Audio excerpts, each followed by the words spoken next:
নমস্কার বন্ধুরা, ভিন্ন স্বাদের গল্পে আপনাদেরকে স্বাগত। আজকের বিশেষ নিবেদন শীর্ষেন্দু মুখোপাধ্যায়ের লেখা টানাপোড়েন। উপন্যাসটি কঠোরভাবে প্রাপ্তবয়স্ক শ্রোতাদের জন্য। মেয়েরা যখন রান্নাঘরে থাকে তখন পুরুষদের যে কোনো সময় বিপদ। রান্নাঘরটা স্বভাবতই একটু গরম জায়গা, এক্সস্ট ফ্যান লাগানো সত্ত্বেও গরম। রাগী মহিলাদের পক্ষে রান্নাঘর মোটেই সুবিধের জায়গা নয়, তার উপর কাল জামাই ষষ্ঠী। আজই বুলা তার বরকে নিয়ে রাতের গাড়িতে এসে হাজির হবে। অর্চনাকে সুতরাং বিশাল আয়োজন করতে হচ্ছে। একটা বাচ্চা চাকর এবং একজন 24 ঘন্টার ঝি কাম রাঁধুনি থাকা সত্ত্বেও এই গরমে অর্চনাকে গোটা সন্ধেটাই পড়ে থাকতে হচ্ছে রান্নাঘরে। 49 বায়ু কুপিত হতে দোষ কি? তার উপর ঝুমা আজ গাছে জল দিতে ভুলে গেছে, সামনের ঘর ডাস্টিং করেনি, বাথরুমে যাওয়ার সময় ঘরের লাইট আর ফ্যানের সুইচ অফ করেনি, দুধ খায়নি, মার্কেটিং থেকে ফিরে এসে শাড়ি ভাঁজ করে রাখেনি এবং ইত্যাদি ইত্যাদি। 18 বছর বয়সের মেয়েরা যা যা ভুল করে আর কি। 18 বছর বয়স ভয়ঙ্কর, সুকান্ত লিখে গেছে না? ওই বয়সের মেয়েদের মন কি ঘরমুখী থাকে কখনো? কত দিকে ছুট লাগায়, উধাও হয়ে যায়। কিন্তু ওই অত বড় মেয়ে যে মায়ের সাহায্যে আসে না, সারাদিন যে শুয়ে বসে বই পড়ে এবং টিভি দেখে সময় কাটায়, নিজের এঁটো চায়ের কাপটাও যে বেসিনে রেখে যেতে পারে না, এসব সুবীরের চোখে ক্ষমার যোগ্য অপরাধ হলেও অর্চনার চোখে নয়। আর ঝুমা অপরাধ করলে তার সিংহভাগ তার বাপ সুবীরের ওপরে কি করে যেন অর্ষায়। আর ঠিক তখন ঝুমাকে উপলক্ষ করে সুবীরের ওপর অর্চনার শব্দভেদী আক্রমণ ক্রমে ক্রমে ভয়ঙ্কর হয়ে ওঠে।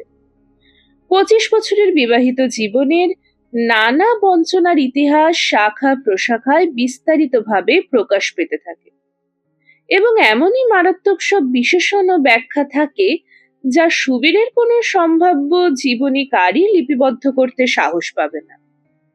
অফিস থেকে ফিরে এই সময় সুবীর স্নান করে। নতুন বাড়ির নতুন বাথরুমে নতুন শাওয়ারের মুখ খুলে পিন ফোটানো অজস্র জলবিন্দুতে সিক্ত হওয়ার যেমন আরাম আছে, তেমনি জলের শব্দে বাইরের আরশব শব্দ ডুবে যাচ্ছে, সেটাও কম কথা নয়। কিন্তু পুরোটাই যে ব্যর্থ হচ্ছে অর্চনার প্রয়াস তাও নয়। ভাষা বা অর্থ বোঝা না গেলেও অর্চনার কণ্ঠস্বরের উচ্চ গ্রাম এবং উত্তাপ ফোয়ারার শব্দ ভেদ করে ঠিকই এসে বিদ্ধ করছিল সুবীরকে। চোখ বুজে দাঁতে দাঁত চেপে 52 বছরের যুবা সুবীর ভাবছিল, অর্চনার বদলে নন্দিতা তার বউ হলে কি এর চেয়ে বেটার কিছু হতো? কথাটা সে প্রায় ভাবে এবং ভেবে 25 বছরেও প্রশ্নটার কোনো সমাধানে আসতে পারে। ঝুমা ঠিক এ সময় টিভি খুলে বসে। রাত 8টায় কিছু একটা ভালো প্রোগ্রাম থাকবে, কিন্তু আজ আর সাহস পায়নি। নিজের ঘরটিতে চুপ করে বই খুলে বসে আছে, পড়ছে না, ভাবছে। এ বাড়িটাকে তার কেমন যেন আজকাল আর আপন বলে মনে হয় না। বাবা মা কেউই যেন তেমন আপনার জন নয় তার। মা বকবে সে তো ঠিক কথা, কিন্তু এত নিষ্ঠুরভাবে বকে, এত সব সাংঘাতিক কথা উচ্চারণ করে যে ঝুমার বুকটা শুকিয়ে যায়। আজকাল তার কান্না পায় না ঠিকই, কিন্তু কেমন যেন একটা জেদ, একটা কঠিন মনোভাব তাকে ভিতরে ভিতরে মায়াহীন করে তোলে। আর বাবা যে তাকে অত ভালোবাসতো, সেও কি আর তেমন আছে? কেমন যেন আনমনা, অন্যমনস্ক, নিজের চিন্তায় বিভোর। বাবা আর মায়ের মধ্যে একটা দ্বন্দ্ব সব সময় লেগে আছে। এক এক সময় সেটা এত বিশ্রী চেহারা নেয়। খাতা টেনে নিয়ে একটা সাদা পাতায় ঝুমা একটা সুইসাইড নোট লিখল। প্রায় লেখে, নতুন কিছু নয়। কি লিখবে, কিভাবে লিখবে তা বহুবার ভেবে দেখেছে সে। সে কি লিখবে, আমার মৃত্যুর জন্য কেউ দায়ী নয়, নাকি মা ও বাবার জন্যই আমাকে মরতে হলো, নাকি আমার আর বাঁচতে ইচ্ছে করছে না বলেই মৃত্যুকে ডেকে নিলাম। অথবা আজ ঝুমা সাদা পাতাটায় একটি মাত্র শব্দ লিখল, যাই। তারপর চেয়ে রইল শব্দটার দিকে। বাহ, বেশ তো, ছোট্ট কিন্তু গভীর। পুলিশ হয়তো খুশি হবে না, কিন্তু তাতে তার কি? অবিনশ্বর অর্থাৎ অভুর জীবনে কোনো সমস্যাই নেই। আর এই যে সমস্যাহীনতা, এইটাই তার সমস্যা। বাবা সুবীর ও মা অর্চনার দুই মেয়ের মাঝখানে সে। বলাই বাহুল্য, একমাত্র ছেলে বলে তার আদর আর আশকারা একটু বেশি হয়ে থাকবে। সুখাদ্যের শ্রেষ্ঠ অংশ, বেশি দামি জামা কাপড়, খেলনা, শখের জিনিস সে যত পেয়েছে তত আর কেউ না। বকাঝকা মারধর তার ভাগ্যেই সবচেয়ে কম জুটেছে। অত যে রাগী মা, যার ভয়ে সবাই তটস্থ, সেই মা অব্দি তার সামনে একেবারে জল। সমস্যা ওর জীবনে নেই ঠিক, তবে নন কমিউনিকেশন আছে। সে তার বাবা সুবীরকে একদম পছন্দ করতে পারছে না। মাঝে মাঝে একটু ব্যক্তিত্বের সংঘর্ষ হচ্ছে আজকাল। তার বাবা সুবীরও যে তাকে একদম পছন্দ করে না, এটা সে টের পায়। পছন্দ না করার কতগুলো কারণ আছে। এক হলো, অবু মুখের ওপর স্পষ্ট কথা বলতে দ্বিধা করে না। অবু তার বাবাকে দেবতা বলেও ভাবে না। সেই সংসারে মায়ের চেয়ে বাবার গুরুত্বকে অধিক বলে স্বীকার করে না। বছরখানেক আগে সুবীর ও অর্চনার মধ্যে দৈনন্দিন ঝগড়ার এক কুৎসিত পরিণতিতে সুবীর একটা কাঁচের গ্লাস ছুঁড়ে মেরেছিল অর্চনাকে। অর্চনার হাত অনেকটা কেটে গিয়ে প্রচুর রক্তপাত হয়। অবু রাগ সামলাতে না পেরে তার বাবার হাত মুচড়ে প্রায় ভেঙে ফেলেছিল। সুবীর সামান্য মাতাল অবস্থায় ছিল বলে প্রতিরোধ করতে পারে, কিন্তু হাত নিয়ে দুজনেই ভুগেছিল। সেই থেকেই কি ছেলের প্রতি সুবীরের রাগ? কিন্তু লোকটার ভুলে যাওয়া উচিত নয় যে বাড়িতে আরো একজন মানুষ সাবালকত্বে পা দিয়েছে। সে আর খোকাটি নেই, শক্ত সমর্থ একজন পুরুষ, এবং তার নিজস্ব রুচি, ইচ্ছে এবং অনিচ্ছে, তার নিজস্ব রাগ ও প্রতিহিংসা জন্ম নিয়েছে। সে উপযুক্ত প্রতিদ্বন্দ্বী। চাকরি পেলে অবু তার মাকে আলাদা করে নিজের কাছে নিয়ে রাখবে। মাকে যে সে ভীষণ ভালোবাসে এমন নয়, কিন্তু এই মহিলার প্রতি তার কিছু পক্ষপাত আছে। তার জন্য মা যত করেছে বাবা তত নয়। অবু ছাত্র খারাপ নয়, মেকানিক্যাল ইঞ্জিনিয়ারিং এ প্রথম শ্রেণী পাবে এটা ধরেই নেওয়া যায়। চাকরির অভাব তার হবে না, আর হলেই এই পরিবারের সঙ্গে তার কাট। আজ অবু তার স্কুটারে রত্নাকে নিয়ে এসেছে। রত্না তার অনেক বান্ধবীদের মধ্যে একজন, একটু উচ্ছল, গায়ে পড়া, ঢলানি। রত্নাকে সে যে খুব পছন্দ করে তাও নয়, তবে একসঙ্গে অনেকদিন একই স্কুলে পড়েছিল, এই যা। এখন রত্না কলেজে সায়েন্স পড়ে। রত্নার সঙ্গে তার প্রেম টেম নেই, তবে একটা বিশ্বস্ততা আর নির্ভরতার সম্পর্ক আছে। বান্ধবীদের বাড়িতে আনা কোনো নতুন ব্যাপার নয় তার কাছে। এদের সকলের সঙ্গে এবারের লোকদের চেনা জানা ও ঘনিষ্ঠতা হয়ে গেছে। স্কুটারটা শূন্য গ্যারেজে ভরে রোলিং শাটারটা টেনে নামিয়ে তালা লাগালো ও। রত্না বাইরে দাঁড়িয়ে বাড়িটা দেখছিল। সামনে 2.5 কাঠার মতো বাগান। এখনো গাছপালা তেমন ঘনবদ্ধ হয়ে ওঠে। বাড়িটারও সব কাজ শেষ হয়ে যায়নি এখনো, তবু ভারী সুন্দর দেখাচ্ছে জ্যোৎস্না। অবু একটু হেসে বলল, কেমন দেখছিস আমাদের তাজমহল? ভালোই রে। বাইরেটা ভালো, ভেতরে কবরখানা। তুই অবু ভীষণ স্ক্যান্ডাল মঙ্গল। নিজের বাড়ি সম্পর্কে ওরকম কেউ বলে? আমার তো তোর ফ্যামিলিটাকে বেশ ভালোই লাগে। তুই একটা গাধা। এইসব ধূর্ত মিডল ক্লাসকে কি বাইরে থেকে দেখে বোঝা যায়? এরা সব মুখোশ পরা মানুষ। সব বাড়িতে একটু আধটু গন্ডগোল থাকে, আমার বাড়িতেই কি কম?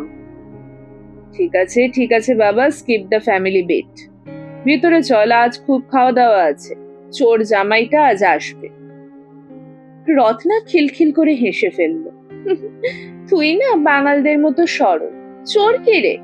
আমার ভগ্নিপতি তো চোরই, বড় কোম্পানিতে আছে সেলসে। ট্যুরের নামে হাজার হাজার টাকা ফাঁক করছে, কমিশনে মারছে, ফান্ডা দেখলে চোখ টেরা হয়ে যাবে। আয় না বাগানে একটু বসি, ঘরে এই গরমে ঢুকতে ইচ্ছে করছে না। স্কুটারে এতক্ষণ কি সুন্দর হাওয়া খেতে খেতে এলাম। বসবি? দাঁড়া, তবে চেয়ারের জোগাড় কর। চেয়ার লাগবে না, ওই তো অনেক পাথরকুচি পড়ে আছে, ওখানে বসলেই হবে। তুই বস, আমি মাকে বলে আসি যে আমরা বাগানে আছি। যা। দরজার বাইরে থেকেই অবু তার মায়ের তীক্ষ্ণ কণ্ঠস্বর শুনতে পাচ্ছি। ডিসকাস্টিং। কলিং বেল টিপতেই ঝুমা এসে দরজা খুলে দিল। তার মুখে আষাঢ়ের মেঘ। আজ আবার কি হয়েছে রে? ঝুমা মুখটা বিকৃত করে বলল, কি আর হবে, রোজ যা হয়। জুতো পায়ে অবু সোজা একেবারে রান্নাঘরের দরজায় গিয়ে দাঁড়াল। মাথাটা গরম। প্রায় ধমকের স্বরে বলল, মা। অর্চনা একসময় যথেষ্ট সুন্দরী ছিল, আজও আছে। তার মুখশ্রীতে মন্দির ভাস্কর্যের একটু ছায়াপাত ঘটেছে। রং ভীষণ রকমের ফর্সা, শরীরের বাঁধনি প্রায় কিশোরীদের মতো। অর্চনা খুব লম্বা চওড়া নয়, বরং একটু ছোটখাটো পুতুল পুতুল। ছেলের ধমকে ম্যাজিকের মতো কাজ হলো। অর্চনা মিয়ে গিয়ে আঁচলে মুখ মুছে বলল, এই আসবার সময় হলো তোর? কণ্ঠে প্রগাঢ় প্রশ্রয় ও অভিমান। অবু কড়া গলাতেই বলল, তোমাকে না বলেছি চেঁচামেচি করবে না, ফের করছিলে? অর্চনা এই একজন মানুষকেই ভয় পায়। বলল, কখন আমাকে চেঁচাতে শুনলি তুই? কথা বললেই বুঝি চেঁচানো হয়? যা তো, হাত মুখ ধুয়ে একটু মুরগি খা, তন্দুরি করেছি। এ বাড়িতে আরো একজন আছে। সে বৃদ্ধ এবং নির্বিকার। সে হলো আই, একটা দোআঁশলা টেরিয়ার। আজকাল তার তেজ বীর্য নেই, চেঁচামেচিও বিশেষ করে না, সারাদিন ঝিম মেরে কাটিয়ে দেয়। তার মাঝে মাঝে অত্যন্ত উদাসীন দার্শনিক ডাক ছাড়ে সে। অসমাপ্ত সিঁড়ির চাতাল থেকে ধীর পায়ে নেমে এলো আই। এসে অবুকে একটু শুকল, পায়ের উপর একটু মাথা ঘষে আদর জানালো। তারপর আরেকটা উদাসীন আওয়াজ করে নির্দ্বিধায় চলে গেল ঝুমার টেবিলের তলায়। অবু বলল, রত্না এসেছে, বাগানে একটু বসছি, খাবার টাবার ওখানেই পাঠিয়ে দিও। রত্না যাওয়ার আগে যেন দেখা করে যায় বলিস। ঠিক আছে। বাইরে যাওয়ার মুখে অবু বোনের ঘরে একটু উঁকি দিল। বেশ সাজিয়েছে ঘরটা। খুব দামি একটা স্টেরিও আছে ঝুমার, আর আছে গান বাজনার সরঞ্জাম। একটা দেয়াল জোড়া ঝকঝকে কাঁচের শোকেসে সব সাজানো। বুককেস, পড়ার টেবিল থেকে ডিভান সবই বেশ পরিপাটি। নিজের ঘরখানা ঝুমা তকতকে রাখার চেষ্টা করে। আজ টিভিতে এখন কি আছে রে? ভালো কিছু? সিরিয়াল ছিল একটা, দেখছি না। পড়ছিস নাকি, না অভিনয়? ঝুমা জবাব দিল না। অবু তার বোনটিকে মোটামুটি পছন্দ করে। একসময় দাদা ছিল তার আইডল, এখন আর নেই। তবু দাদাকে বোধহয় ঝুমা তেমন অপছন্দ করেন। কিন্তু বয়সের সঙ্গে সঙ্গে দূরত্ব বাড়ছে, দুস্তর ব্যবধান গড়ে উঠছে, দিদির সঙ্গে যেমন হয়েছে আজকাল। বাইরে যাওয়ার মুখে বাপ সুবীরের সঙ্গে একবার চোখাচোখি হলো অবু। সুবীর বাথরুম থেকে বেরোচ্ছে, সিক্ত স্নিগ্ধ শরীর, ভুরভুর করছে চন্দন সাবানের গন্ধ। আজকাল বাপ বেটায় বিশেষ কথাবার্তা হয় না, পরস্পরকে এড়িয়ে চলে। এমনকি খাবার টেবিলেও অবু বাবার সঙ্গে একসঙ্গে খেতে বসেন। মুখ ঘুরিয়ে নিয়ে অবু দরজা খুলে বেরিয়ে এলো। সুবীর আজকাল বাড়িতে স্লিপিং স্যুট পরে থাকে, স্ট্যাটাস বেড়েছে। গোটা দুই ড্রেসিং গাউনও কেনা আছে, এখনো পরে উঠতে পারে। স্নানের পর শরীরে একটু পাউডার ছড়িয়ে নিল সুবীর। আজ আর ঊর্ধ্বাঙ্গের জামাটা পরল না। ফ্রিজ খুলে হুইস্কি আর জলের বোতল বের করে নিল। টেবিল থেকে তুলে নিল একটা গেলাস। সিগারেট ছাড়তে হয়েছে, কিন্তু ড্রিঙ্কস চালিয়ে যেতে ডাক্তার বাধা দেয়নি। ছাদে ইজি চেয়ার পাতাই থাকে, পাশে ছোট একটা টুল, বোতল আর গেলাস তার উপর রেখে জ্যোৎস্নায় একটু ঝুঁকে বাগানের ছেলে আর ছেলের বান্ধবীকে ঘনিষ্ঠভাবে বসে থাকতে দেখল সুবীর। তারপর ইজি চেয়ারে বসে আকাশের দিকে চেয়ে খানিকক্ষণ চাঁদ দেখল। একটা বড় হুইস্কি ঠেলা নিয়ে জল মিশিয়ে যখন আস্তে প্রথম চুমুকটা দিল, তখন আপনা থেকেই একটা আরামের শ্বাস বেরিয়ে এলো বুক থেকে। একেই কি সফলতা বলে? সুবীর প্রায়ই এই ছাদে বসে রাত্রিবেলা নিজের ওপর একটা সমীক্ষা চালায়। নিজেকে যে সবটুকু সে বুঝতে পারে তা নয়, তবে জাগতিক সাফল্যগুলিকে দিয়ে নিজের কৃতিত্বকে যাচাই করে নেওয়ার চেষ্টা করে সে। কতখানি উপরে উঠেছে সে, আরো কতদূর ওঠা যাবে, এবং ওই ওপরে ওঠা কোথায় গিয়ে শেষ হবে। এই পোড়া দেশে জন্মেও সুবীরকে জীবনযুদ্ধ তেমন করতে হয়। যে কোনো মানুষের জীবনেই মাঝে মাঝে লিন পিরিয়ড আসে, তার জীবনেও এসেছে বটে, কিন্তু সেটা দারিদ্র্যের সঙ্গে সংগ্রাম নয়, প্রতিকূল পরিস্থিতিতে হাবুডুবু খাওয়াও নয়, একটু আধটু ওঠা পড়া মাত্র। সুবীর অতীতচারণ করতে ভালোবাসে না, ভবিষ্যতের ভাবনাও তাকে বিশেষ উদ্বিগ্ন করে। এসব প্রবণতা মানুষকে ধীর করে দেয়। সে এটাও জানে যে এক ছাদের নিচে বসবাস করলে, বিয়ে করলে বা সন্তানের জন্ম দিলেই যে আপনজন সৃষ্টি করা যাবে তা নয়। সুবীরের সেই অর্থে কোনো আপনজন নেই, বরং এরা, এই বউ ছেলে মেয়ে, এরা সকলেই এক এক অর্থে তার প্রতিদ্বন্দ্বী। সুবীর তার হুইস্কিতে চুমুক দিল।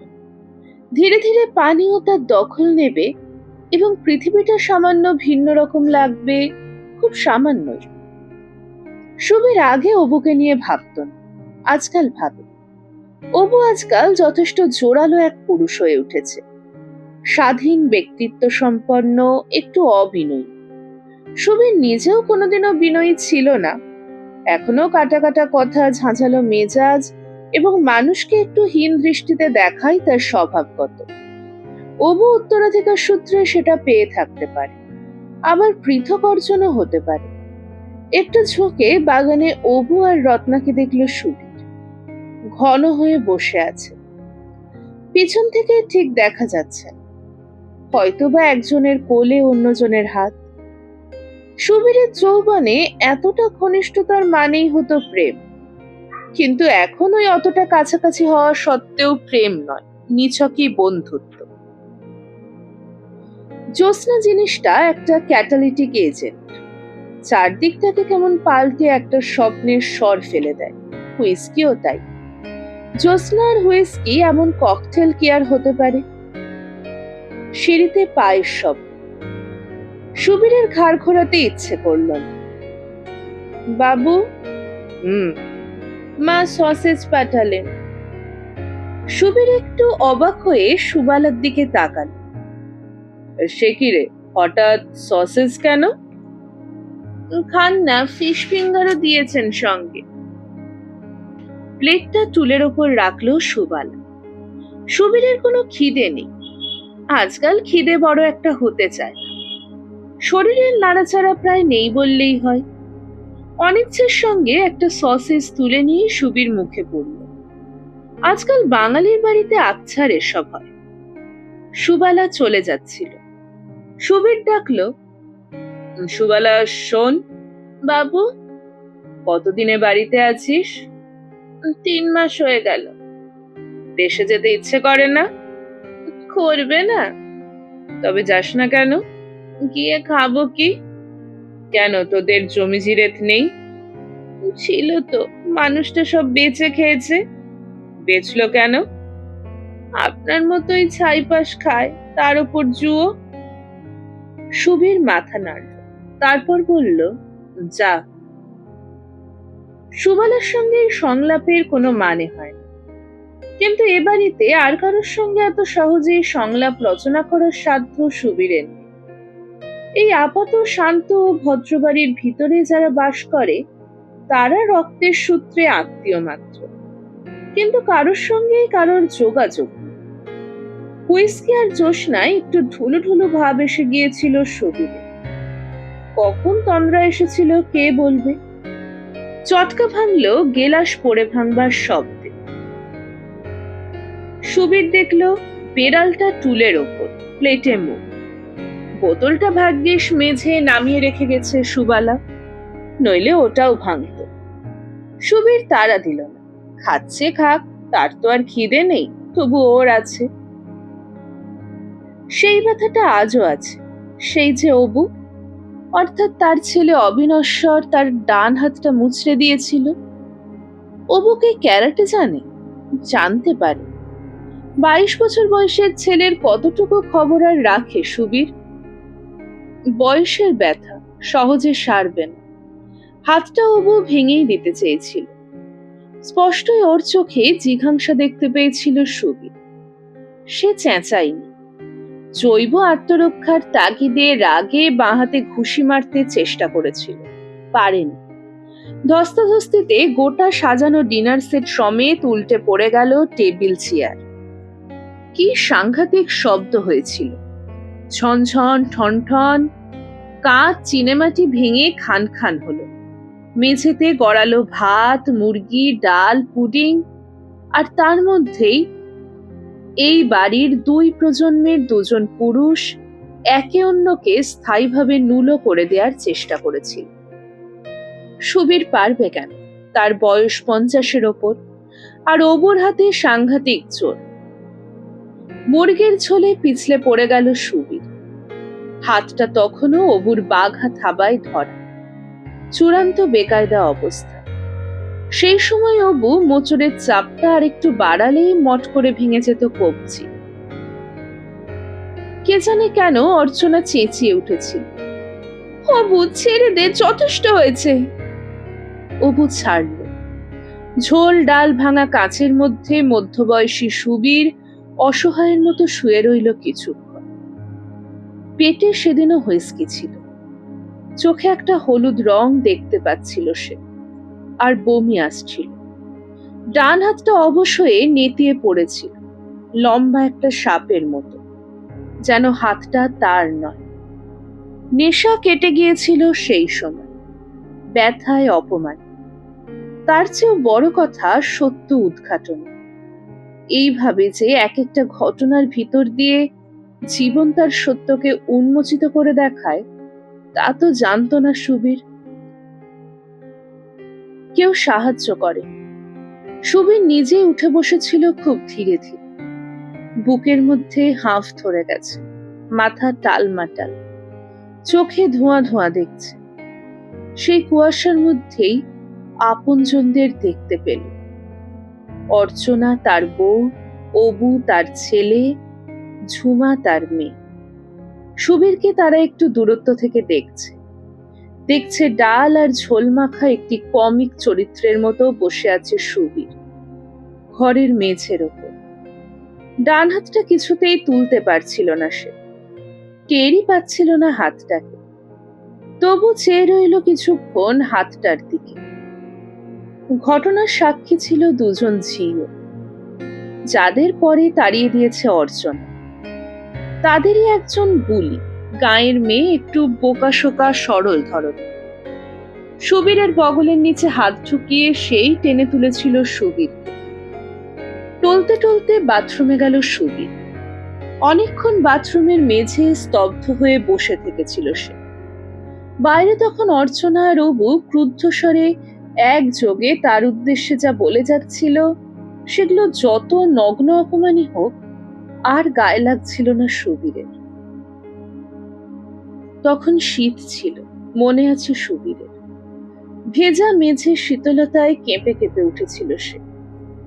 বাথরুমের দরজায় টোকা দিয়ে বুলি বলল, বাবু বরফ বের করেছি, হাতে লাগাবে না? সুবীর জবাব দিতে পারেন, অত অপমানেও নয়, কিন্তু বুলির এই কথায় তার চোখ দিয়ে ঝরঝর করে জল পড়তে লাগলো। ফুপিয়ে ফুপিয়ে কেঁদে উঠল সে। সেই কান্না অভিমান থেকে নয়, সাময়িক ভুল বোঝাবুঝির থেকেও নয়। সেই কান্না সর্বস্ব হারানো এক পুরুষের, যে সদ্য উপলব্ধি করেছে যে তার আর কেউ নেই।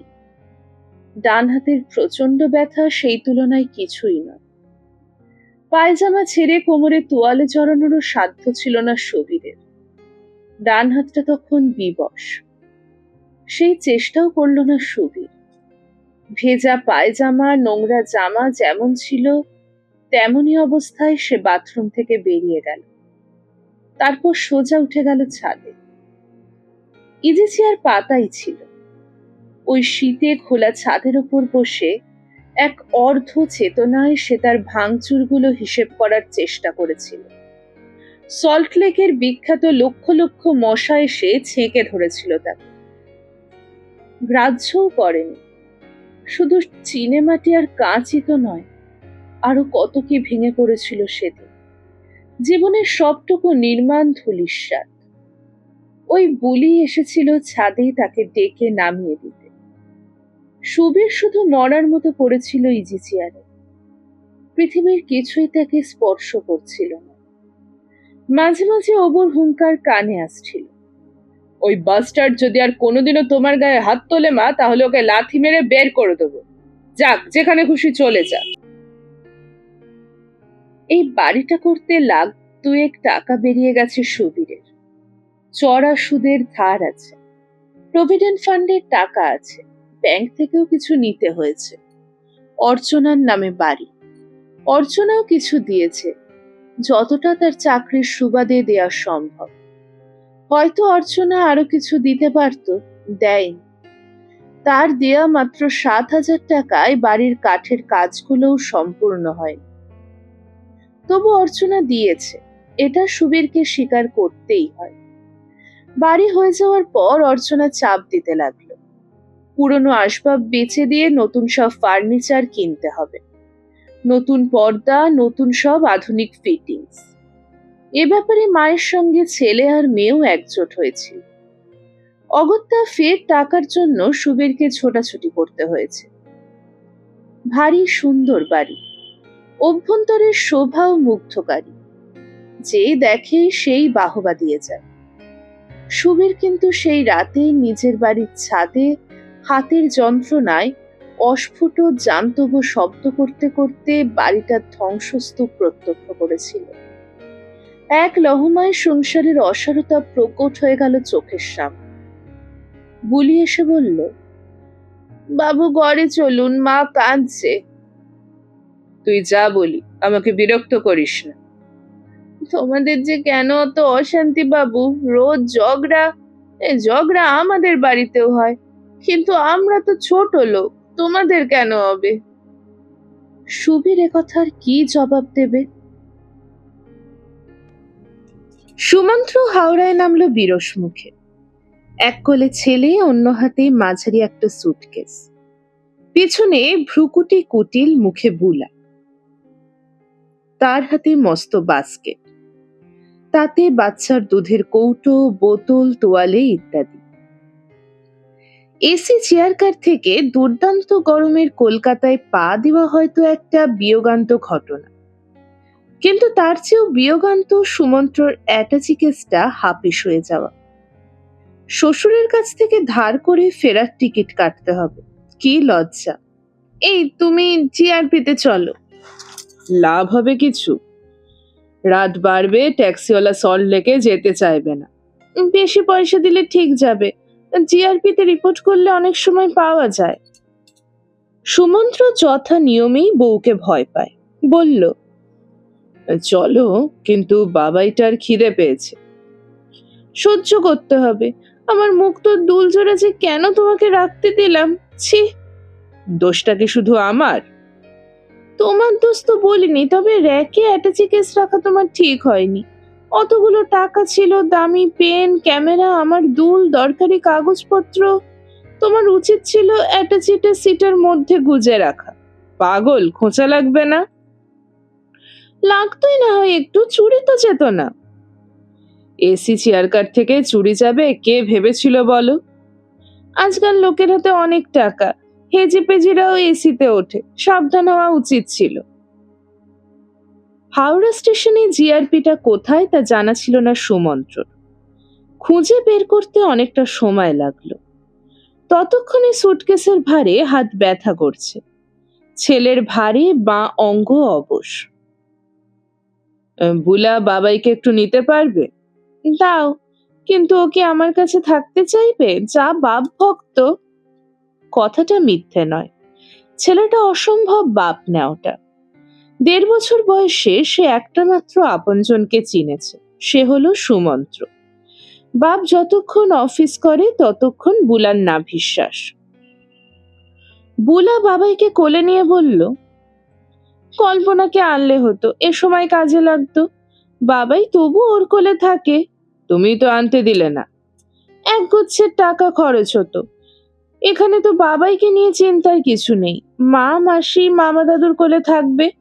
আমার বাপের বাড়িতে ২টো কাজের লোক, আরেকটা বাড়তি লোক চাপানো ঠিক হতো না। জিআরপিতে বেশ ভিড়। প্রতি মুহূর্তেই নানা অভিযোগ দায়ের হচ্ছে, বড় গন্ডগোল। বুলা, হয়ে গেল। কি হলো? ডায়েরি লেখাতে গেলে মধ্যরাত্রি হয়ে যাবে। দাঁড়াও, আমি একটু দেখি। মেয়ে হওয়ার খানিকটা অ্যাডভান্টেজ তো আছে, সুন্দরী হওয়ারও। বুলা এক আধজনকে মধুর ধাক্কায় সরিয়ে দিয়ে টেবিলের কাছে পৌঁছে গেল এবং ১০ মিনিটের মধ্যে অফিসারকে কবজা করে ফেলল। কি ধরনের অ্যাটাচি কেস বলুন তো? কালার? বুলা মুখ ফিরিয়ে সুমন্ত্রকে বলল, এই এসো না এগিয়ে। সুমন্ত্র চোরের মতো মুখ করে এগিয়ে গেল। অ্যাটাচির রং চারকোল ব্ল্যাক, ভেতরে ছিল ২২০০ টাকা, একটা মামিয়া ক্যামেরা, পার্কার ডট পেন, একজোড়া মুক্তোর দুল, কাগজপত্র। অফিসার সব লিখে নিচ্ছিল। পাওয়া যাবে? যেতে পারে। লোকাল অ্যাড্রেস দিয়ে যান, খবর পেলে জানিয়ে দেব। টেলিফোন থাকলে নাম্বারটাও লিখে দেবেন। কোথায় চুরি গেল একটু আন্দাজ দিতে পারবেন? সুমন্ত্র একটু ভাবল, তারপর বলল, দুর্গাপুরে আমরা চা খেয়েছিলাম, তারপর একটু জাস্ট তন্দ্রা মতো। বুঝেছি। কোথায় এসে দেখলেন যে অ্যাটাচিটা নেই? দেখিনি, আসলে আমাদের বাচ্চাটা একটু জ্বালাতন করছিল, আমরা ওকে নিয়েই ব্যস্ত ছিলাম। হাওড়ায় নাম্বার একটু আগে হঠাৎ খেয়াল হলো। বুঝেছি। বুঝে দেখুন, এসি চেয়ার কারেও আমাদের নিরাপত্তা নেই। কোথাও নেই স্যার, আজকাল দারোগার বাড়িতেও চুরি হয়। কোনো আশা আছে? থাকবে না কেন?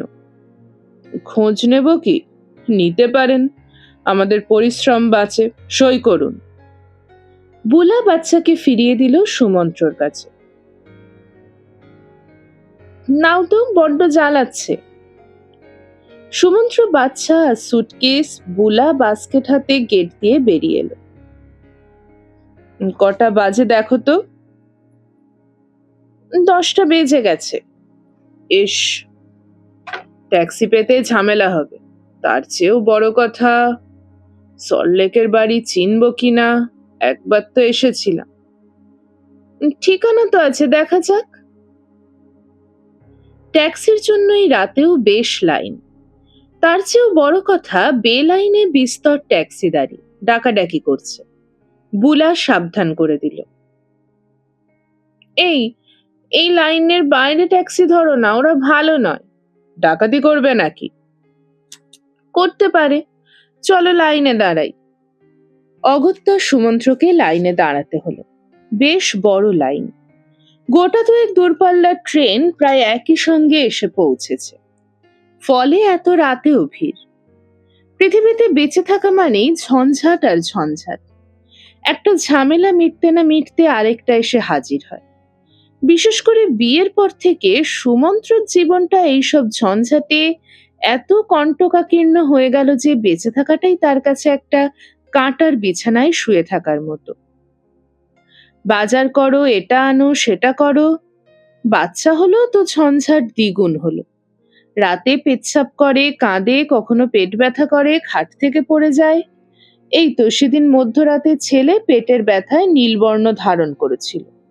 বুলা তাকে প্রায় ঘাড় ধাক্কা দিয়ে ঘরের বার করে দিল, যেখান থেকে পারো ডাক্তার ধরে আনো। মধ্যরাতে ডাক্তার খুঁজতে বেরোনো যে কি সাংঘাতিক ব্যাপার। আসানসোলের যে যে অঞ্চলে তারা থাকে তা মোটেই সুবিধের জায়গা নয়। চুরি, ছিনতাই, খুন, জখম লেগেই আছে। তার মধ্যেই প্রাণ হাতে করে বেরোতে হলো। তার গাড়ি গেছে সারাই হতে। রিক্সা নেই, ট্যাক্সি নেই। আধ মাইল দূরে এক আধচেনা ডাক্তারকে বিস্তর মেহনতে জাগানো গেল বটে, কিন্তু সে পায়ে হেঁটে এত দূরে আসতে নারাজ।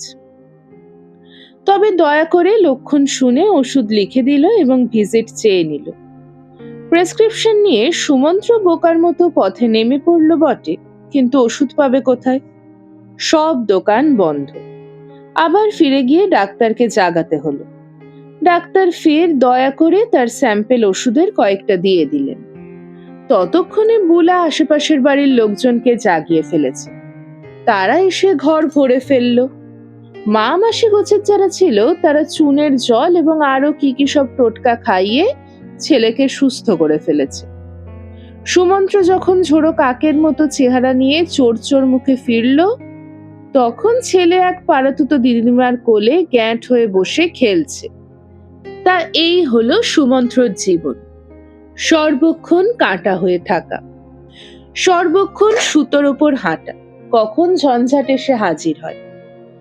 সুমন্ত্র গুনে দেখেছে সামনে ৩২ জন। ৩২টা ট্যাক্সি এত রাতে হাওড়া স্টেশনে বাপের সুপুত্র হয়ে আসবে এমনটা আশা করা আর পক্ষীরাজ ঘোড়ায় বিশ্বাস করা একই ব্যাপার। তার কোলে ছেলে কাঁধে মাথা রেখে গঙ্গার ফুরফুরে হাওয়ায় আরামে ঘুমোচ্ছে। সুটকেস পাহারা দিচ্ছে বুলা। সুমন্ত্র পৃথিবীর জটিলতার কথা ভাবতে ভাবতে অতিশয় উদ্বেগ নিয়ে দাঁড়িয়ে আছে। জামাই ষষ্ঠী, জামাই ষষ্ঠী ব্যাপারটা এখনো কেন তুলে দেয়নি লোকেরা? আর সল্ট লেক, সেও এক রাক্ষসের পুরী বলে শুনেছে সুমন্ত্র। খাঁ খাঁ রাস্তাঘাট, শুনশান সব বড় বড় ফাঁকা জায়গা, ট্যাক্সি যেতে চায় না, বাস টাস বিশেষ নেই। সন্ধ্যা রাত্রে সেখানে নিশুতি নেমে আসে। এই শোনো। সুমন্ত্র একটু চমকে উঠে বলল, কি বলছো? তুমি বরং বেশি পয়সার লোভ দেখিয়ে লাইনের বাইরে ট্যাক্সি ধর। পাগল, লাইনের বাইরে ট্যাক্সি ধরা বিপজ্জনক। তোমার সবটা দিয়ে এত ভয় কেন বলো তো? ওই তো লোহার বেড়ার ওপাশে কত ট্যাক্সি, লোকেরা উঠে উঠে চলে যাচ্ছে। কলকাতার ট্যাক্সিওয়ালারা এখনো অত খারাপ হয়ে যায়নি যে চুরি বা ছিনতাই করবে। আর আমাদের ভয় বা কি বলো? আমাদের তো সবই গেছে। তা বটে, কিন্তু বেশ তো দাঁড়িয়েছিলাম। এভাবে দাঁড়িয়ে থাকলে রাত 12টা বেজে যাবে। একথায় আরো একটু যেন আতঙ্কিত হলো সুমন্ত্র। চারদিকে অসহায়ভাবে তাকালো। বুলা তাড়া দিল, যাও না, গিয়ে একটু কথা বলেই দেখো, আমি লাইন রাখছি। অগত্যা সুমন্ত্র পা বাড়ালো। ভগবান বলে কিছু কি আছে? না থাকাই সম্ভব। থাকলে মানুষকে পদে পদে এত বিপদে পড়তে হবে কেন? ওই যে বেলাইনের ট্যাক্সি, ওরা যে সুবিধের লোক না তা সুমন্ত্র জানে। কত টাকা বেশি চাইবে কে জানে। তার উপর হয়তো অগত্যা সওয়ারি তুলবে। টাকার জন্য সুমন্ত্র চিন্তা করে না। তার অ্যাটাচি চুরি গেলেও বুলার হাত ব্যাগে কিছু টাকা আছে, শ্বশুরের কাছ থেকেও ধার নিতে পারবে। কিন্তু এইসব ট্যাক্সিতে ওঠাটাই কি বিপজ্জনক নয়? সুমন্ত্র 4 পা এগোতে না এগোতেই একটা দুর্দান্ত পুরুষালী ভরাট গলার মন্দ্র স্বর শোনা গেল। আরে এই বুলা, তুই কোত্থেকে? সুমন্ত্র ফিরে তাকালো। দাড়িওয়ালা দুর্দান্ত চেহারার এক লম্বা চওড়া গৌরবর্ণ যুবক লোহার রেলিংটা টপকে চলে এলো কাছে। বুলাও উল্লাসে চেঁচালো, সৌনক, ইস কতদিন পরে দেখা। এ মা, তুই বিয়ে ফিয়ে করে একবারে 40+ হয়ে গেছিস। জবরজং দেখাচ্ছে তোকে। এই আয়, আমার বরের সঙ্গে তোর আলাপ করিয়ে দি। ওগো এসো না। সুমন্ত্র এগিয়ে গেল। এই হলো সৌনক, মনে আছে? বিয়েতে এসেছিল কিন্তু। সৌনকের কণ্ঠস্বরটা এত ভালো যে কান পেতে শুনতে ইচ্ছা করে। সেই সম্মোহনকারী গলায় একটু হেসে বলল, আরে যা, আমরা যা বিরাট গ্রুপ গিয়ে খেলো করেছিলাম তোর বিয়েতে, অতজনকে কি এখন আর মনে রাখা সোজা? সুমন্ত্র আমতা আমতা করে বলল, একটু একটু মনে আছে। এ কি তোর ছেলে? হ্যাঁ। আরে বাহ, তুই তো একদম বুদ্ধি মেরে গেছিস তাহলে। কিছু মাইন্ড করবেন না সুমন্ত্র বাবু, বাচ্চাটা খুব তাড়াতাড়ি হয়ে গেছে আপনাদের। বিয়ের পর একটু ঝাড়া হাত পায়ে 2-4 বছর কাটানো উচিত ছিল। বুলা চোখ পাকিয়ে বলল, খুব অসভ্যতা হচ্ছে, লোক শুনছে না? ছেলে হয়েছে বেশ হয়েছে, তোর কি? আচ্ছা আচ্ছা বাবা, আরো হোক। তা এখানে লাইনে চুপসে দাঁড়িয়ে আছিস, চল আমার সঙ্গে। তোর গাড়ি আছে? আরে না, ট্যাক্সি। চল চল, আসুন দাদা। এইটি কি তোর সুটকেস? তোকে নিতে হবে না।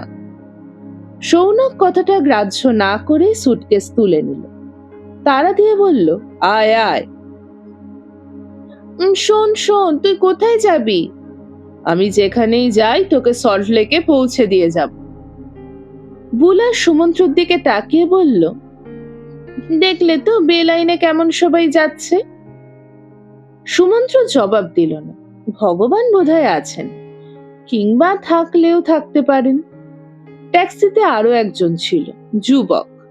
সৌনক তাকে সামনে সিটে পাঠিয়ে দিল। পেছনে 3 জন। ট্যাক্সিওয়ালা কি একটু আপত্তি করছিল, ফের সওয়ারি তুললেন। দাদা, রাত হয়ে যাচ্ছে। সৌনক চাপা গলায় বলল, সোজা নিয়ে লকআপে ভরে দেবো বুঝলে, আগে সল্ট লেক চলো। ট্যাক্সিওয়ালা বুঝে গেল, তারা জানে কারোর সঙ্গে গন্ডগোল করতে নেই। সুমন্ত্র ভয়ে সিঁটিয়ে গিয়েছিল, কিন্তু কয়েক সেকেন্ডের মধ্যে সব উপলব্ধি হলো। এই 2 যুবকের অতিশয় শক্তিশালী ও উত্তপ্ত উপস্থিতির কাছে যে কেউ উদ্যত ফনা নামিয়ে দেবে। এরা জানে কাকে কিভাবে চালাতে হয়। ট্যাক্সি ছাড়ার পর বুলা বলল, এই ভাগ্যিস তোর সঙ্গে দেখা হয়ে গিয়েছিল, নইলে কি যে মুশকিলে পড়েছিলাম। তুই কোথায় গিয়েছিলি? সে অনেক দূরে, ট্রেকিং করতে, তমসা ভ্যালি। ও বাবা। বাবা ডাকছিস কেন? তমসায় এখন হাজার হাজার ট্রেকার যায়। বেশ আছিস? আছি তো। তোর মতো বিয়ে করে ন্যাদোষ হয়ে গেছি নাকি? মারবো থাপ্পড়, আমি ন্যাদোষ? সৌনক সুমন্ত্রর দিকে চেয়ে বলল, কিছু মনে করবেন না দাদা, আপনি আমার বেস্ট ফ্রেন্ডকে প্রায় সীতাহরণের মতো করে নিয়ে গেলেন। আমার খুব ইচ্ছা ছিল বুলাকে বিয়ে করে ফেল। একটু ঝগড়াটা একটু বোকা ঠিকই, কিন্তু চালেবেল। তাছাড়া পুরনো বন্ধু। তোকে বিয়ে করতে বয়ে গিয়েছিল আমার। উফ, বক বক করে মাথা ধরিয়ে দিতিস তাহলে। আমি একটু বেশি কথা বলি ঠিকই, কিন্তু আমার কথা শুনতে কোন মেয়ে ভালোবাসে না বল? সুমন্ত্র অতি দ্রুত মনে মনে মিলিয়ে দেখছিল, তার তুলনায় এই সৌনক ছোকরা কি অনেক বেশি সুপুরুষ এবং সাহসী ও পৌরুষযুক্ত নয়? এক পাশে সুমন্ত্র, অন্য পাশে সৌনক, মাঝখানে বুলা। বুলা আর সৌনক অতিশয় গাঢ় গলায় পুরনো সব কথা বলতে লাগলো। সুমন্ত্র কান দিল না। সে ছেলেকে কোলে শুইয়ে চোখ বুজে পাহাড়ের কথা ভাবতে লাগলো। দুঃসাহসী যুবকেরা দুর্গম সব পাহাড়ে গিয়ে ওঠে, নৌকায় সমুদ্রে পাড়ি দেয়, আরো সব কি কি করে। তার জীবন ওরকম নয়। সে ছিল গুড বয়। ওই গুডনেস আর কখনো ছাড়েনি তাকে। কিন্তু গুড বলা কি ঠিক হবে? চাকরিতে সে দেদার ঘুষ পায় এবং খায়। এই বয়সেই সে বেশ কিছু টাকা করে ফেলেছে, আরো আসছে রাশি রাশি টাকা। সে কি গুড বয়? তারপর কি হলো? কি আবার হবে? আমি পায়োনিয়ারিং করলাম। পা রাখার জন্য ঠিক 8 ইঞ্চি চওড়া জায়গা ছিল, তাও বরফে পিছল, দুধারেই খাদ। 3000 ফুট, পারফেক্ট রিজ যাকে বলে। ইস, শুনেই গা শিরশির করে। হেঁটে চলে গেলি? পাগল, হাঁটতে গেলেই বিপদ। গেলাম হামাগুড়ি দিয়ে, কখনো ঘোড়ায় চাপার মতো দুধারে পা ঝুলিয়ে বুকে হেঁচড়ে। কতখানি? 50 মিটার হবে। শুনে সুমন্ত্ররও গা শিরশির করছিল। ঘুমন্ত ছেলের দিকে একবার মায়া ভরে তাকালো সে। না, ছেলেকে কখনো কোনো বিপজ্জনক খেলাধুলা বা অভিযান করতে দেবে না সে। মাঝে মাঝে এই পৃথিবীর অর্থহীনতা উপলব্ধি করে শরীরের ভিতর থেকে মুখ তুলে আইক দীর্ঘ ও বিষণ্ণ ডাক ছাড়ে। 12 বছর ধরে এ বাড়িতে সে একনিষ্ঠভাবে রয়ে গেছে। চোর বা আগন্তুক আজকাল সকলকেই সমদর্শীর মতো ক্ষমা করে দেয় সে। বয়সের ভার সমস্ত শরীরেই ক্লান্তির মতো ছড়িয়ে থাকে। পিছনের প্রিয় বারান্দায় সারাদিন নিজের মধ্যে ডুবে থাকে সে। অর্চনা টের পায় আইক বেশি দিন আর বাঁচবে না। গড়পড়তা 14 বছর কুকুরদের আয়ু, আইকের 12 বছর হলো। আইক মরে গেলে সবচেয়ে বেশি দুঃখ হবে তার। সারাদিন আর কেউ বাড়িতে থাকে না, আইক থাকে। পায়ে পায়ে আইক ঘুরঘুর করে বেড়ায়, সঙ্গ দেয়। আগে ছিল যেখানে অর্চনা সেখানেই আইক। আজকাল আইক খুব ঝিমোতে ভালোবাসে। রান্নাঘরের গরম থেকে বেরিয়ে পাখার তলায় একটু জোরালো আউটছো, তারপর স্নান করে পাট ভাঙা একখানা তাঁতের শাড়ি পরল। অর্চনার স্বভাব সুন্দরী, না সাজলেও তার চলে। আর এই মধ্য 40-এও ছিপছিপে তার গরম। পথে ঘাটে ছোকরারা এখনো পিছু নেয়, শীষ দেয়। প্রেমপত্র এখনো পায় অর্চনা।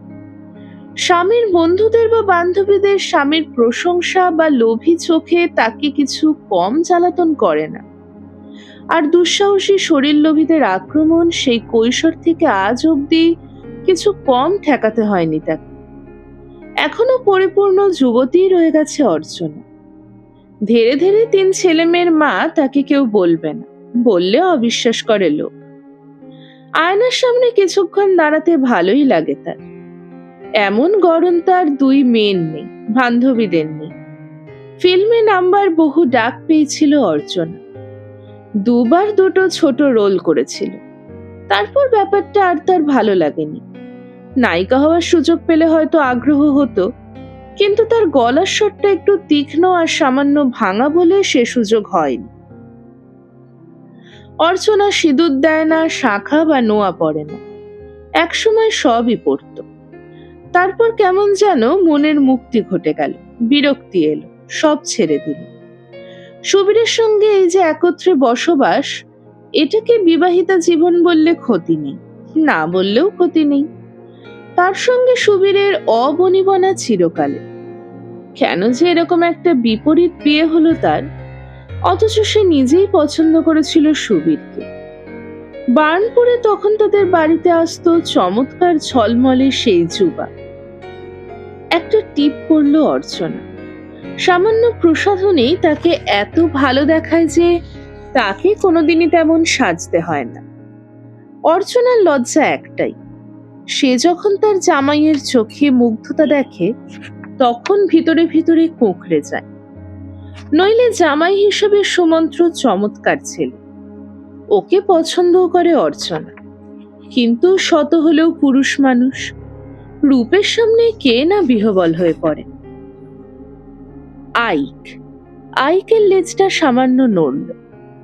বারান্দার পাখাটা ছেড়ে ইজি চেয়ারে বসলো অর্চনা। আইকের মাথায় একটু হাত বুলিয়ে আদর করলো। আবছায়ায় দেখতে পেল ঝুমা পিছনের বাগানে পায়চারি করে বেড়াচ্ছে। ঝুমা? ঝুমা দাঁড়ালো। কি বলছো? অবুদের কিছু খেতে দিয়েছিস? বলনি তো। সবই বুঝি বলতে হবে। ঝুমাকে আজকাল এরকমই কথায় কথায় বকুনি খেতে হয় অর্চনার কাছে। অর্চনা যে বড্ড বকে ওকে, তা সে নিজেও জানে। জেনেও কেন যেন সামলাতে পারে না নিজেকে। ওই যে কুমারী বয়সের ভারহীন দিন যাপন, ওটাকেই ভারী হিংসে হয় কি তার? ওই যে নানা সম্ভাবনায় ভরা স্বপ্নময় ভবিষ্যৎ সামনে রেখে প্রজাপতির মতো উড়ে বেড়ানো, ওটাই জ্বালা ধরায় তার মনে, কে জানে। ঝুমা বারান্দায় উঠে এসে বলল, কি করতে হবে বলো। গলায় ঝাঁঝ, বিরক্ত, উদ্ধত।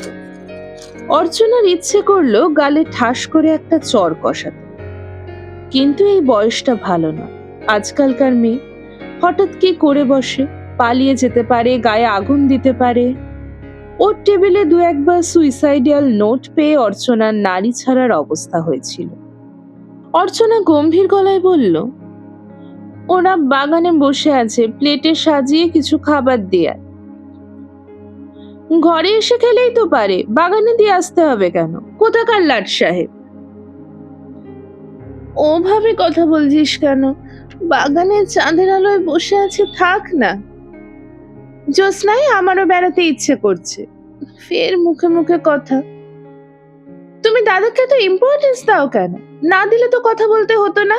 আমি যদি আমার কোনো ছেলে বন্ধু নিয়ে এসে বাগানে গিয়ে বসি, তুমি দাদার হাত দিয়ে খাবার পাঠাবে? এ কথায় অর্চনা এত অবাক হলো। আশ্চর্য স্পর্ধা হয়েছে তো মেয়েটার। কি বললি? ছেলে বন্ধু নিয়ে বাগানে এসে বসবি? যদি বসতাম? খুব তো মুখ হয়েছে দেখছি। মোটেই মুখ হয়নি, তুমি মুখ আনতে বাধ্য করছো। অর্চনা নিজেকে সামলাতে পারল না, হাত বাড়িয়ে মেয়ের গালে একটা চড় বসিয়ে দিল। হারামজাদি! আশ্চর্যের বিষয়, ঝুমা নড়ল না, সরেও গেল না। রিজু শরীরে শক্ত হয়ে দাঁড়িয়ে রইল। আরো মারবে? মারো না। এত সাহস কোত্থেকে হলো? কটা ছেলে বন্ধু জুটিয়েছিস? কথাটা তোমার ছেলের বান্ধবীকেও তো জিজ্ঞেস করতে পারো। যাও না, গিয়ে জিজ্ঞেস করো তো তার কেন এত ছেলে বন্ধু। কেন সে তোমার ছেলের সঙ্গে এত রাত অব্দি সল্ট লেকে আড্ডা মারছে? তাতে তোর কি? ঝুমা সপাটে বলল, আমার কিছুই না, শুধু আমি জানতে চাইছি তোমার বিচারটা এত একপেশে কেন? মেয়েকে চড় মারার উত্তেজনায় হাঁপাচ্ছিল অর্চনা। এত বড় মেয়ের গায়ে হাত তোলার জন্য যতটা মানসিক শক্তি খরচ হয়, ততটা চট করে পূরণ হয় না। বিশেষত মেয়ে যখন ভয় পাচ্ছে না, মাথা নিচু করছে না, আর অপরাধ ভাবও নেই। অর্চনা গর্জন করল, চুপ করবি কি না?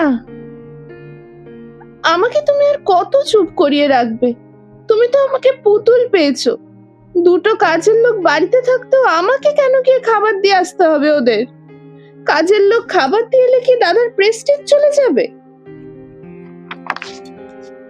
কথাটা যুক্তিযুক্ত। অর্চনার দুটো কাজের লোক, কিন্তু অবু কাজের লোকের হাতে খাবার বা জল পাঠালে সাংঘাতিক রেগে যায়। অর্চনার কোনো যুক্তিবোধ ছেলের ব্যাপারে কাজ করে না, কাজ করে অন্ধ আবেগ। অর্চনা মেয়ের গালে হয়তো আরেকটা চড় মারত, কিন্তু অবু বান্ধবীকে নিয়ে বাগানে বসে আছে, বেশি চেঁচামেচি হলে মুশকিল। সুতরাং অর্চনা চাপা হিংস্র গলাতেই বলল, নষ্ট নষ্ট মেয়ে কোথাকার, যা আমার সামনে থেকে দূর হয়ে যা। ঝুমা একটু তেজি ভঙ্গিতে অর্চনাকে সম্পূর্ণ উপেক্ষা ও তাচ্ছিল্য করে ঘুরে আবার বাগানে চলে গেল। পিছনের বাগানে সবজির নিবিড় ফলন হয়েছে। পাতাল রেলের মাটি কয়েক লরি ফেলিয়েছে এখানে অর্চনা, সার দিয়েছে। তারপর বাছাই বীজ আর চারা এনে লাগিয়েছে নিজের হাতে। এই তার শখ, বাগান। এই গ্রীষ্মে ঢেঁড়স, পটল, লঙ্কা সবই ফলাতে পেরেছে সে। পিছনে 2.5 কাঠার মতো জমি, সবুজে সবুজ। নিবিড় গাছপালার ভেতর দিয়ে পায়ে চলার সরু পথ। গ্রীষ্মকালে বাগানটা খুব নিরাপদ নয়। সল্ট লেকের সাপের প্রচন্ড উৎপাত। এ বাড়িতে আসার পর অন্তত 10-12টা গোকরো আর কেউটে মারা হয়েছে। মেয়েটা ঘুরছে বাগানে, কাজটা ঠিক হচ্ছে কিনা কে জানে। অর্চনা মেয়েকে ঘরে আসতে বলবে কিনা তা বুঝে উঠতে পারল না। হয়তো কথা শুনবে না, হয়তো বাজে একটা জবাব দেবে। অর্চনা উঠে এলো, সুবালাকে দিয়েই খাবার পাঠালো। তারপর নিজের ঘরে এসে চুপচাপ কিছুক্ষণ অন্ধকারে দাঁড়িয়ে রইল। রাগে, ক্ষোভে, অসহায়তায় তার শরীর দিয়ে আগুন ছুটছে। চোখে সহজে জল আসে না অর্চনার। এলে বোধহয় খানিকটা উত্তাপ বেরিয়ে যেতে পারত শরীর থেকে। কথায় কথায় সে কাঁদতে পারে না, আর তার পাগলা অনিয়ন্ত্রিত রাগটা তাকেই ছিঁড়ে খায়। ফ্রিজ থেকে ঠান্ডা জলের বোতল বের করে সরাসরি কনকনে ঠান্ডা জল খেল সে। টনসিলাইটিস তার আছেই, সর্দির ধাত, কিন্তু ঠান্ডা ভেতরে না গেলেই নয় এখন। বোতলটা কপালে, গালে, কানে বারবার চেপে চেপে ধরল সে। নিজের ঘরে ফিরে আসবার জন্য পা বাড়িয়েছে, ঝপ করে অভদ্রের মতো নিভে গেল আলো। ইনভার্টারের জোরে আবার জ্বলল। অপ্রয়োজনীয় আলো আর পাখাগুলো নিভিয়ে দিল সে, নইলে ইনভার্টারের সব তেজ ফুরিয়ে যাবে। শুধু বসবার ঘরের একটা স্টিক লাইট জ্বালানো রইল। টেলিফোনটা বাজতেই অস্থির অর্চনা চমকে উঠে স্থির হলো। 9টা বাজে কি? সদর দরজার মাথায় চমৎকার ইলেকট্রনিক দেয়াল ঘড়িটার দিকে আপনা থেকেই চোখ চলে গেল তার। হ্যাঁ, ঠিক 9টা। তাহলে কি ও ফোন করছে? অর্চনা টেলিফোনে হ্যালো বলতে পছন্দ করেন। টেলিফোনটা তুলে নিয়ে একটু হাঁফ ধরা গলায় বলল, বলুন। অর্চনা, আমি। আবার ট্যুর ছিল বুঝি? অনেকদিন গলাটা শুনিনি। 20 দিন। এবার কোথায় কোথায়? হায়দ্রাবাদ, সেকেন্দ্রাবাদ, ঔরঙ্গাবাদ, এবার সব বাদ। বেশ চাকরি, বেড়ানোও হচ্ছে, চাকরিও করা হচ্ছে। হাঁপাচ্ছ কেন? কোথায় হাঁপাচ্ছি? শ্বাসের শব্দ পাচ্ছি। অর্চনা একটু হেসে বলল, আজ মেয়ে জামাই আসছে, এতক্ষণ রান্না বান্না করে এই বেরোলাম রান্নাঘর থেকে, দম নেওয়ার সময় ছিল না। একেই বলে সুখের সংসার। খুব সুখ। এসে দেখে যেও একদিন, আসবার তো মুরদ নেই। ও বাবা, তোমার সামনে গিয়ে দাঁড়াবো ভাবতেই পারি না। দাঁড়ালে কি হবে? হয়তো হার্ট ফেল হয়ে যাবে। ইস, বাড়াবাড়ি। তোমার হার্ট মোটেই অত দুর্বল নয়। কি করে বুঝলে? হার্ট দুর্বল হলে টেলিফোনেও কথা বলতে পারতেন। টেলিফোন করার সময়ও বুকে দূর দূর হয়। এই যুগে কেউ এত নার্ভাস হয় নাকি? এই তো আমার ছেলে অবু কত অনায়াসে তার মেয়ে বন্ধুদের সঙ্গে মেশে, এমনকি বাড়িতে অবধি নিয়ে আসে। জানি, এ যুগে তো রোম্যান্স নেই, আমাদের আমলে ছিল। বেশি বকো না তো। আমাদের আমল আবার কোনটা? তুমি কি বুড়ো নাকি? তুলনামূলকভাবে বুড়োই। তাহলে তো আমিও বুড়ি। কণ্ঠস্বর একটু চুপ করে থেকে এক পর্দা চাপা গলায় বলল, ও কথা বলো না, বয়সের কথা উঠলে আমার ভীষণ অস্বস্তি হয়। তাহলে নিজেকে বুড়ো ভাববে না বলো? না অর্চনা, আমি সেই অর্থে বুড়ো নই, কিন্তু মনের দিক থেকে আমি খুব সেকেলে। সেকেলে সে তো হাড়ে হাড়ে জানি, নইলে কেউ শুধু গলার স্বরের সঙ্গে প্রেমে পড়ে? অর্চনা, কথাটা ঠিক হলো না। তোমাকে আমি দেখেছি, একবার নয় বেশ কয়েকবার। ট্যুরে যাওয়ার আগে শুক্রবারেও দেখেছি। কোথায় বলো তো? বাজারে। বেলা তখন 9টা হবে। তাহলে দেখেছো, কিন্তু তোমাকে তো দেখিনি কখনো। হয়তো দেখেছো, কিন্তু কোনজন আমি তা জানো না। শোনো, একদিন চলে এসো। এই তো ভালো, মাঝে মাঝে টেলিফোন করব, কথা হবে, এরকম করেই একদিন খেলাটা শেষ হয়ে যাবে। আমার তো খেলাটা শেষ করতে ইচ্ছে করেন। আমারও করে না। বাজারে সেদিন আমাকে কেমন দেখাচ্ছিল বলো তো? তোমাকে সবসময় তো অপরূপ দেখায়। চওড়া পাড়ের একটা সাদা শাড়ি পরেছিল, মাথায় একটা সিল্কের স্কার্ফ ছিল। ও বাবা, পোশাকটা পর্যন্ত মুখস্থ? মুখস্থ না হয়ে উপায় আছে? গত 25 দিন ধরেই তো ওই মূর্তি ধ্যান করছি। খুব বুড়ি বুড়ি লাগছিল না তো? তোমাকে কোনোদিনও লাগবে না। সেদিন কি হয়েছিল জানো? সকালবেলা হঠাৎ দেখি ডিপ ফ্রিজে মাছ নেই, আগে খেয়াল করিনি। কর্তাকে তবু ডিম ভাজা দিয়ে চালানো যায়, কিন্তু মাছ না হলে অবুঝ চলে না।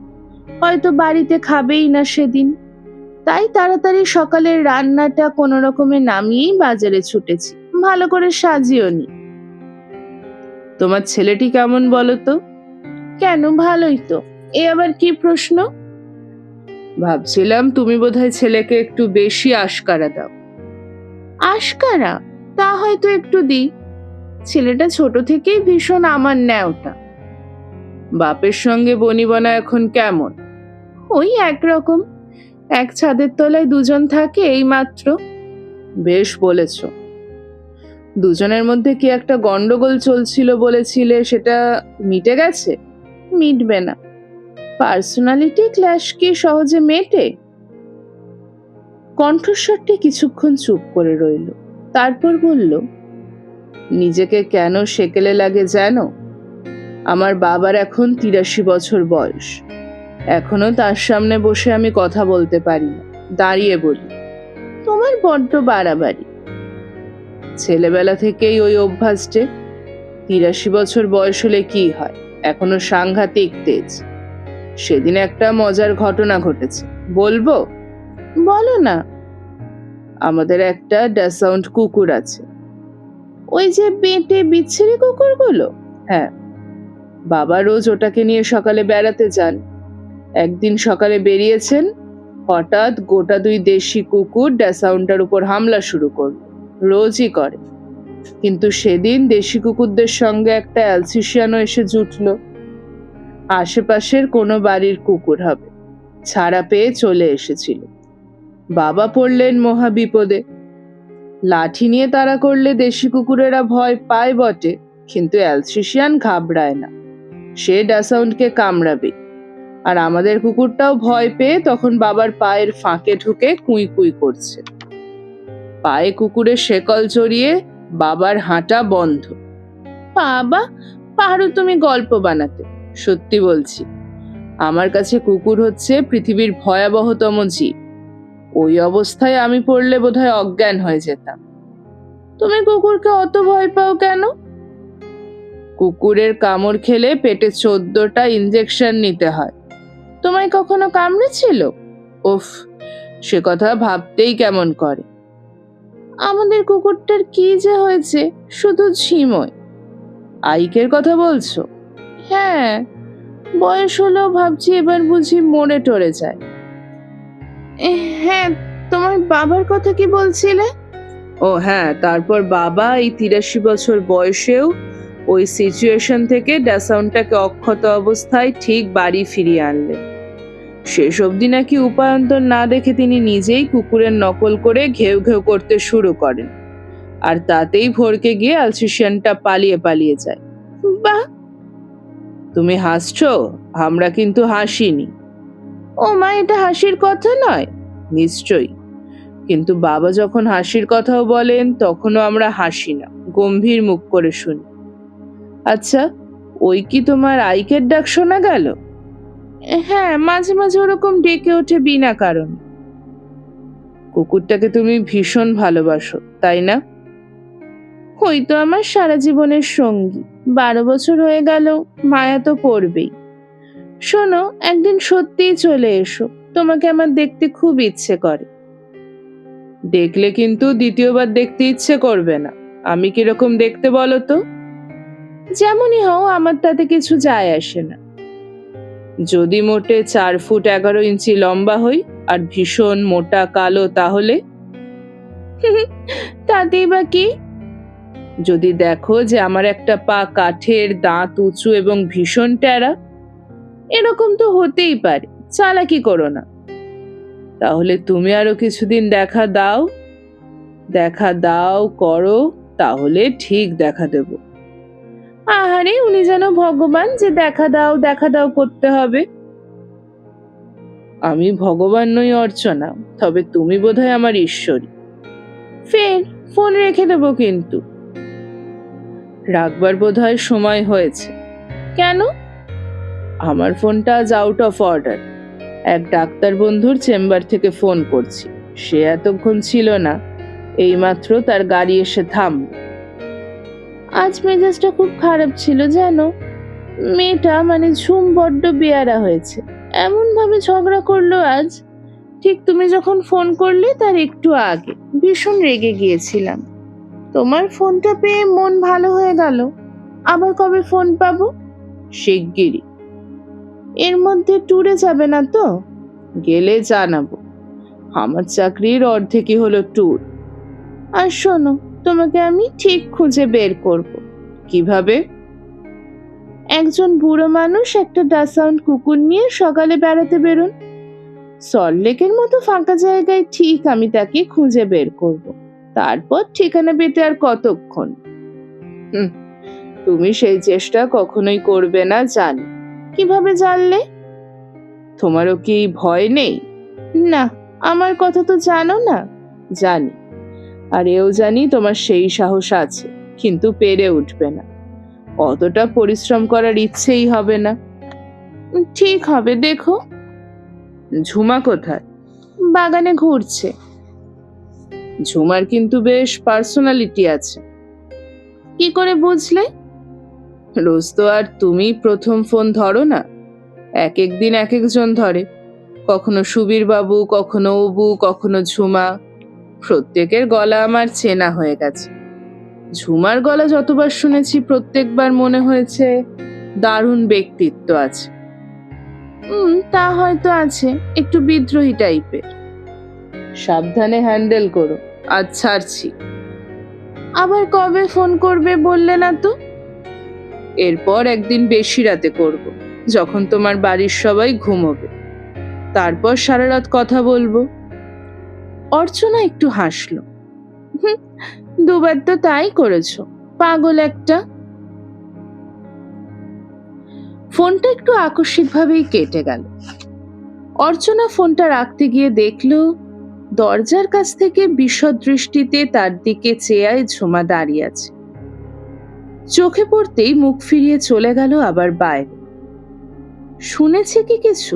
শুনলে শুনেছে, অর্চনাও তো গ্রাহ্য করে না। এ সংসারের কাউকেই সে আর গ্রাহ্য করে না। অর্চনা শোয়ার ঘরে এসে আলো জ্বালল। তারপর ড্রেসিং টেবিলের আয়নায় অনেকক্ষণ ধরে দেখলো নিজেকে। এখনো দারুণ সুন্দরী সে। এই যে লোকটা মাঝে মাঝে ফোন করে, এ তো অর্চনার প্রেমিক নয়। উল্টো দিকের দুটো বাড়ির পর অজয় মিত্র নামে যে গায়ক থাকে, সেও কি অর্চনার রূপমুগ্ধ নয়? অর্চনার আরো অনেক ভক্ত সল্টলেকে ছড়িয়ে আছে। তবে টেলিফোনের এই মানুষটা অন্য সকলের চেয়ে আলাদা।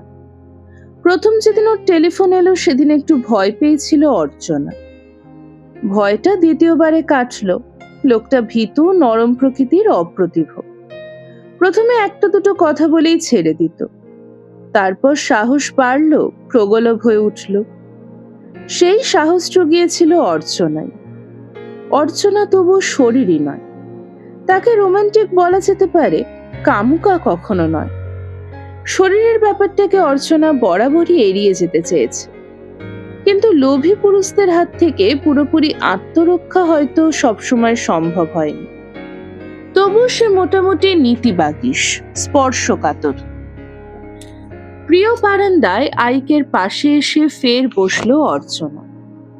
মনটা ভালো হয়ে গেছে, মাথা ধরাটাও আর নেই। আইকের মাথায় একটু হাত বোলালো সে। বারান্দায় একটু হাওয়া দিচ্ছে এখন। অর্চনা চোখ বুঝলো। চোখ জড়িয়ে এলো একটা মদির সুখে। পূজা পেতে কে না ভালোবাসে।